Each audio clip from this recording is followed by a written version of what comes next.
Mandatory retraining sa PUV drivers at conductors ipatutupad ng LTFRB. Naritong news scoop ni Ralph de la Cruz. Plano ng Land Transportation Franchising and Regulatory Board na obligahin ang lahat ng mga driver at konduktor ng mga public utility vehicle na sumailalim sa 2 araw na retraining para sa pag-renew ng prangkisa. Kasama rito ang psychological profiling, edukasyon sa road safety at first aid training na nagkakahalaga ng hanggang 2,000 piso kada participant. Kaugnay nito, idinipensa naman ni LTFRB Chairman Teofilo Guadis ang nasabing singil.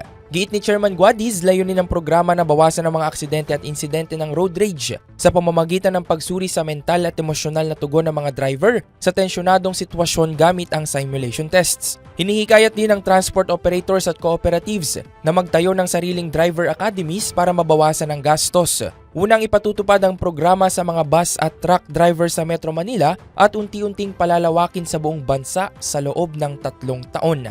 Yan ang aking news scoop. Ako si Ralph de la Cruz. Nagbabalita ng tama, naglilingkod ng tama.